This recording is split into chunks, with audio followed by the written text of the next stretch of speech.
بالله من الشيطان الرجيم. بسم الله الرحمن الرحيم.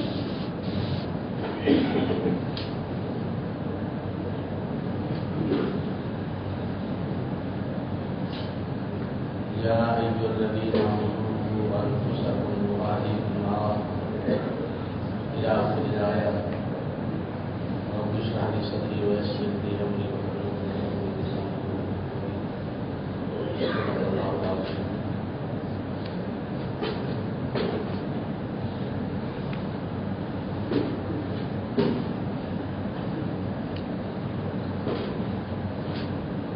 محترم حضرات اور سامعین کرام،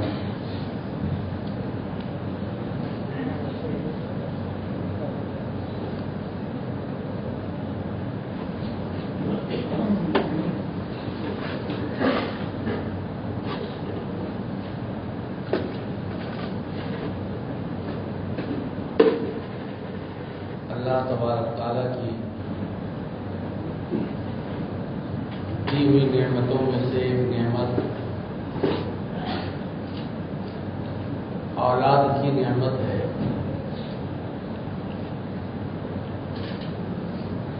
جو بہت بڑی نعمت ہے۔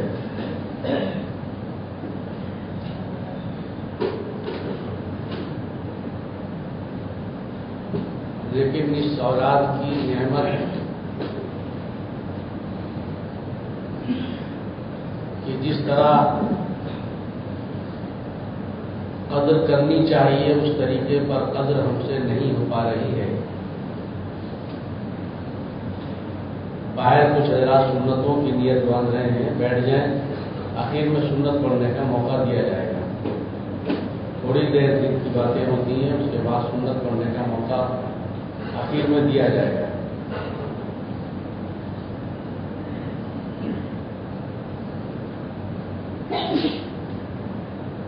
اولاد اللہ کی طرف سے نعمت ہے۔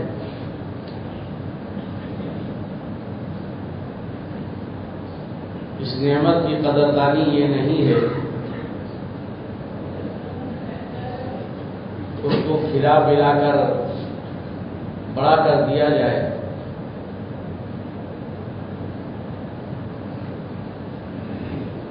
بلکہ اولادوں کے سلسلے میں دو باتیں سامنے آتی ہیں۔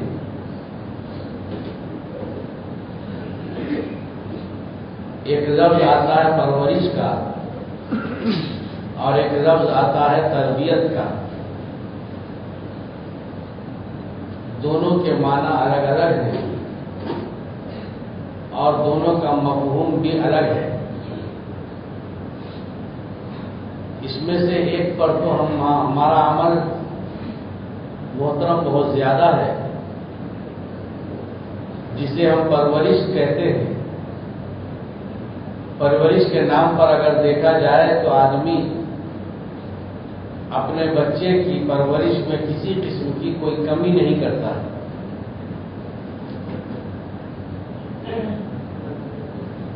اگر بچے کی کوئی خواہش ہے تو آدمی اپنی خواہش کو دبا کر اپنی خواہش کو پیچھے رکھے بچے کی خواہش کو پوری کرنے کی کوشش کرتا ہے۔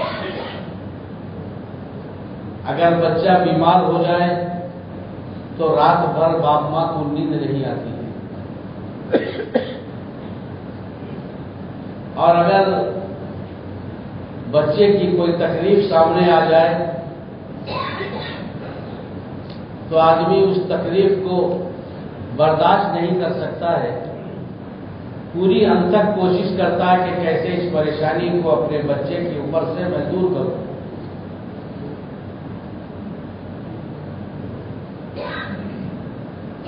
بلکہ اس کی زندگی اور اس کے فیوچر کو بنانے کے لیے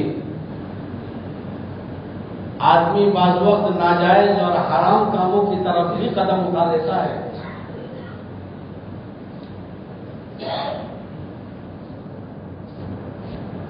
اور دن رات کی پریشانی کو پریشانی نہیں سمجھتا،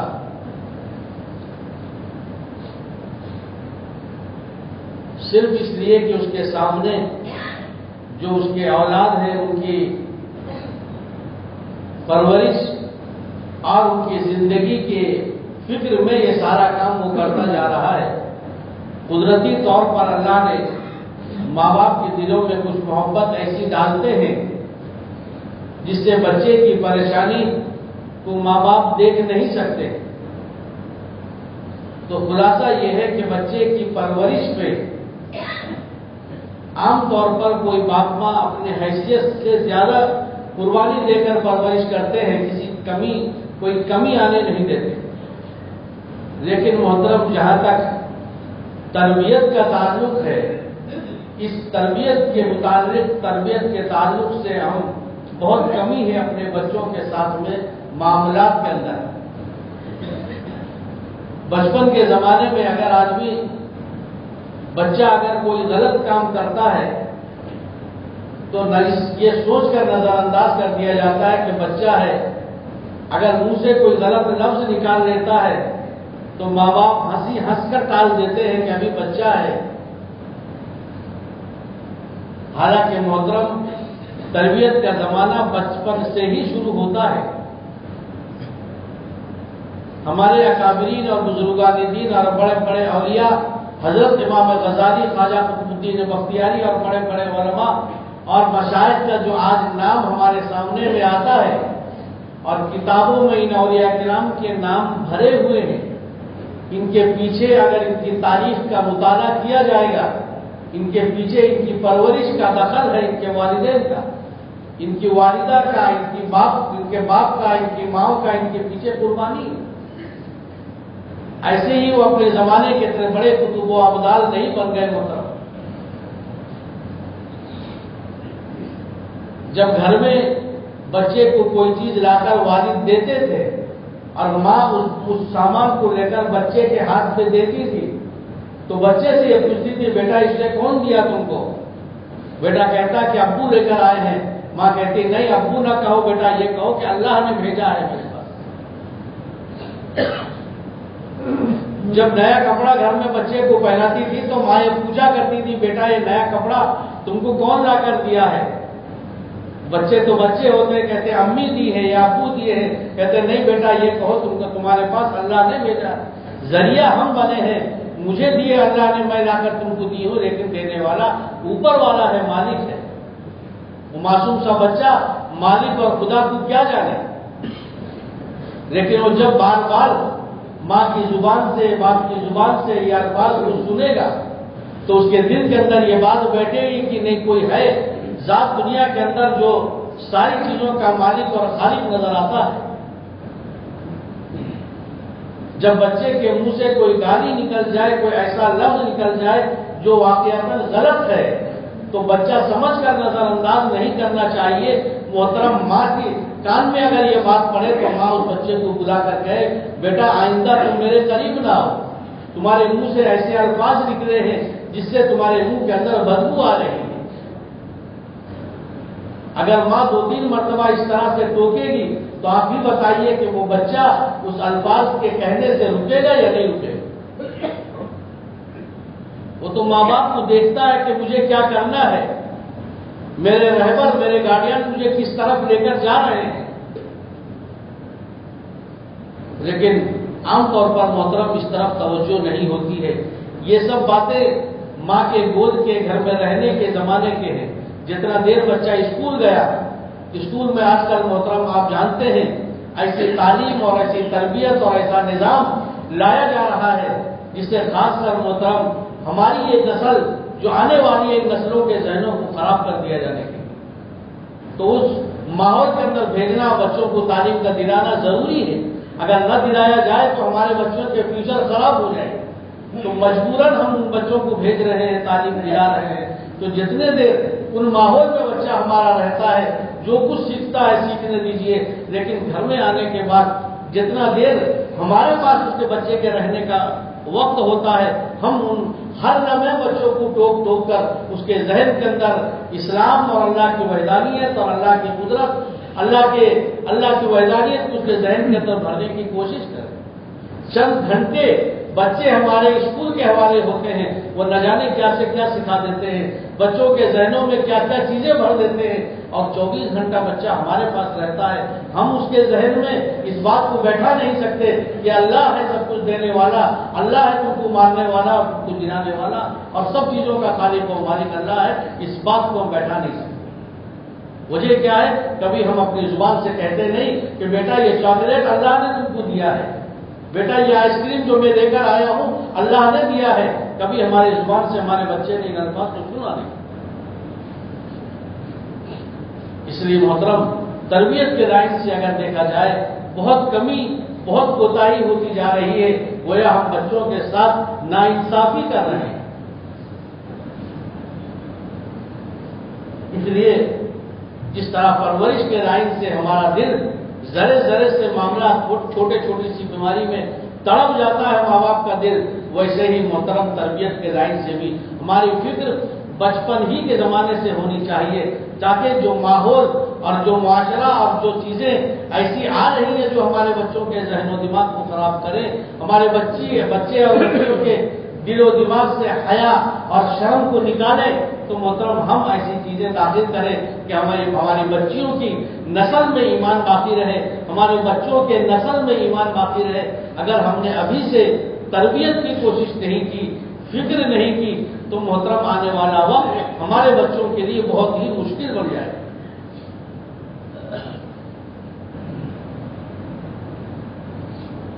ابھی قریب زمانے میں بہت معتبر آدمی کے زبان سے ایک واقعہ سنا، کہنے لگے میں اسکول میں پڑھاتا ہوں، ایک مرتبہ بچوں سے میں نے پوچھا کہ بچے تم پڑھنے کے بعد کیا بنو گے؟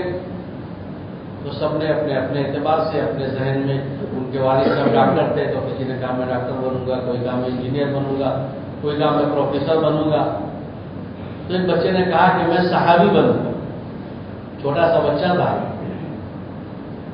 تو اس سے استاد صاحب نے پوچھا صحابی کسے کہتے ہیں؟ تو اور کچھ بتا نہیں پا رہا۔ اس سے پوچھا کہ تم نے یہ لفظ کیوں کہا صحابی بنیں گے؟ صحابی کا دروازہ تو دنیا میں بند ہو چکا ہے، اب کوئی صحابی بن نہیں سکتا قیامت تک کے لیے۔ صحابی تو اسے کہا جاتا ہے جس نے اللہ کے نبی کو ایمان کی حالت میں دیکھا ہو اور ایمان کی حالت پر اس کی موت آئی ہو، اس کو صحابی کہتے ہیں۔ اور صحابی کا دروازہ تو بند ہے، تم کیسے کہہ رہے ہو کہ میں صحابی بنوں گا؟ تو اس بچے نے کہا، جب اس کے استادوں کے سوال کا جواب وہ نہیں دے پایا تو آخر میں کہنے لگا کہ میری والدہ مجھے صحابی کے واقعات بہت سناتی ہے، تو میرے دل کے اندر یہ شوق ہے کہ میں بھی صحابی بنوں گا، اس لیے میں نے آپ کے سوال کے جواب میں کہہ دیا کہ صحابی بنوں گا۔ تو ماں کی تربیت ہے، صحابیات کے واقعہ، بچوں کو چھوٹی چھوٹی چیزیں سونے کے وقت میں، کھلانے کے وقت میں، بچوں کے پاس بیٹھ کر بات چیت کرنے کے وقت میں، آج ادھر ادھر کی ہنسی مذاق اور بچوں کے الفاظ، زبان سے غلط الفاظ نکل کر خوشی منانا، یہ سب آج ہمارے معاشرے میں محترم داخل ہو گیا۔ آج تو ایک بچہ اگر کھانا نہیں کھا رہا ہے تو اس کو موبائل دے دیجیے، موبائل دیکھنے کے بہانے میں بچہ پورا کھانا کھا لیتا ہے۔ بچہ اگر نہیں سو رہا ہے، ضد کر رہا ہے، موبائل اس کے ہاتھوں میں دے دیجیے اور بچہ آرام سے سو جاتا ہے۔ ماں باپ بھی کہتے ہیں اور یہ دیکھا بھی جا رہا ہے، آنکھوں سے یہی ہو رہا۔ تو میں کہتا ہوں کہ جس زمانے میں موبائل نہیں تھا تو کیا اس زمانے میں بچے کھانا نہیں کھاتے تھے؟ اس زمانے میں بچے سوتے نہیں تھے؟ اس زمانے میں بچے باپ ماں کی بات نہیں مانا کرتے تھے؟ کیونکہ یہ اتنی ضروری چیز ہے کہ اس کے بغیر کھانا کھلایا ہی نہیں جا سکتا، اس کے بغیر بچوں کو سلایا ہی نہیں جا سکتا۔ بچہ تو نہیں جانتا ہے کہ اس کے اندر میں کیا ہے، لیکن باپ ماں تو جانتے ہیں نا اس کے اندر میں کیا ہے۔ جان بوجھ کر زہر کی گولی بچے کے ہاتھ میں دینا کہ تم کھاؤ، ہم دیکھتے ہیں، اس سے کیا کہا جائے گا؟ باپ کو بچے کا دوست، محبت کرنے والا کہا جائے گا یا باپ کو بچے کا دشمن کہا جائے گا؟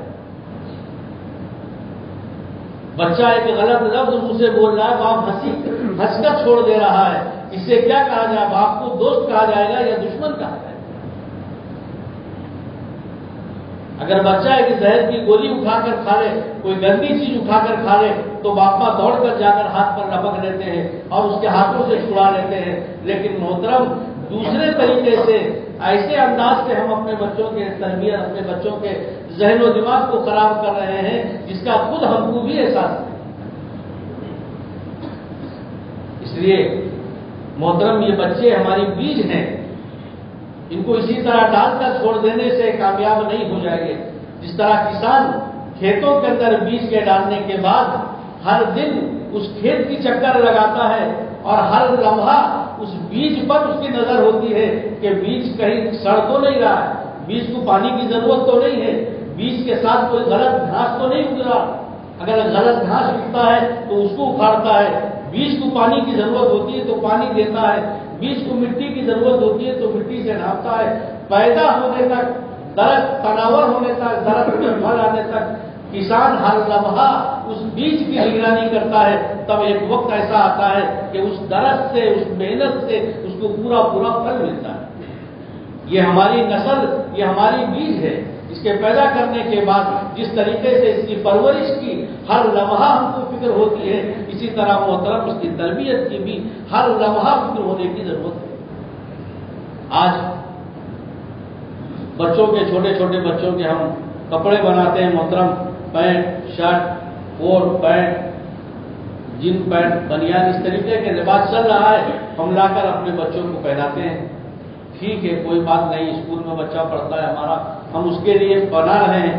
لیکن کیا 2-4 جوڑے ہمارے پاس پیسے نہیں ہیں کہ ہم اللہ والوں کے لباس سلا لیں؟ اللہ کے نبی سے ملتا جلتا لباس جو ہمارے اکابرین اور بزرگان دین نے پہنا ہے، کرتا پاجامہ، ٹوپی 2-4 جوڑے ہیں، اس کو بھی سلا لیں. جیسے ان لباسوں کو ہم پہناتے ہیں، کبھی کبھی ان لباسوں کو بھی تو پہنا لیں. ان لباسوں جیسے غیر اسلامی لباسوں کے پہننے سے مزاج کے اندر غیر اسلامی چیزوں کا اثر پڑتا ہے محترم. اسی طرح اسلامی لباس اور بزرگان دین کے لباس اور اللہ والوں کے لباس کو پہنانے سے اس کا بھی اثر پڑتا ہے. بعض وقت آدمی یہ سوچتا ہے کہ ارے میں کرتا پاجامہ پہنوں، فلاں جگہ جاؤں گا تو لوگ کیا کہیں گے، کرتا پاجامہ پہن کے یہاں ہے. میں داڑھی رکھا ہوں، یہاں کھڑا ہوں گا تو لوگ کیا کہیں گے، ارے یہ داڑھی رکھا ہے، یہ آدمی یہاں کھڑا ہے. تو بہت ساری چیزیں اور بہت سارے لباس اور بہت ساری چیزیں ایسی ہیں کہ اس کی وجہ سے آدمی بعض وقت گناہ سے بچ جاتا ہے. تو کہنے کا مقصد محترم تربیت کے اندر ہمارے دل و دماغ کے اندر جب یہ رہے گا کہ ہمارے بچے، ہماری نسل، ان کے عقائد خراب نہ ہو، ان کا دل و دماغ خراب نہ ہو. باپ 5 وقتہ نماز پڑھ رہا ہے اور سنت کے مطابق نماز پڑھ رہا ہے. محترم بچے کی تربیت نہ ہونے کی بنا پر بچہ باپ کی ایسی رہبری کرتا ہے کہ باپ اپنے 40 سال 50 سال طریقے کو چھوڑ کر مجبور ہو کر بچے کی زندگی، بچے کے بتائے ہوئے طریقے پر چلا جاتا ہے. اس کو اپنے 40 سال 50 سال عمل کیے ہوئے طریقے پر بھروسہ نہیں رہتا. اس لیے محترم ضرورت ہے اس بات کی ہلکے انداز سے نہ لیا جائے. یہ ہماری نسل جو آج ہمارے گودوں میں پل رہی ہے، اس کی پرورش کے ساتھ ساتھ اس کی تربیت کی بہت زیادہ کوشش کی جائے. یہ دنیاوی اعتبار سے اللہ سب کے گود کے بچوں کو اعلیٰ سے اعلیٰ تعلیم ترقیات سے نوازے، لیکن محترم دینی اعتبار سے بھی ان کا ذہن اللہ کا ڈر خوف والا بنانا چاہیے. اس کی وجہ کیا، اس کا طریقہ کیا ہے کہ بچپن کے زمانے سے ہم اس کی فکر کریں، اس کی روک ٹوک کریں. کھانا بچہ کھا رہا ہے، کھانا جب ہم بچے کو ماں کھلا چکے تو یہ پوچھے کہ بیٹا یہ کھانا تم کو جو کھلایا کس نے کھلایا؟ اور ماں کو بھی اللہ کا شکر ادا کرنا چاہیے کہ اللہ تم نے میرے بچوں کو کھانا کھلا دیا اس طریقے سے. اور بچے سے کہنا چاہیے یہ کہو کہ اللہ کا شکر ہے میں کھانا کھا لیا. بچہ سارا الفاظ بولتا ہے، دعائیہ جملہ، اللہ کے شکریہ والے الفاظ، اللہ کے شکر والے جملے ان کے بچوں کے منہ سے نہیں نکلتے. گھر میں لا کر آدمی بچوں کو کبھی آئس کریم دیتا ہے، کبھی چاکلیٹ دیتا ہے، کبھی باہر کی کوئی چیز دیتا ہے. دینے سے پہلے باپ کا پوچھتے بیٹا کیا کہیں گے دینے کے وقت؟ کوئی نعمت تم کو ملے، کوئی آدمی تم کو کوئی چیز دے تو کیا کہنا چاہیے؟ کبھی ہم نے پوچھا ہے اپنے بچے سے؟ اگر ہم گھر میں سکھائیں گے بیٹا یہ آئس کریم لو بولو جزاک اللہ، یہ چاکلیٹ لو بولو جزاک اللہ، تو بچہ گھر کے اندر 10 مرتبہ ماں ہزاروں چیزیں کھلاتی ہے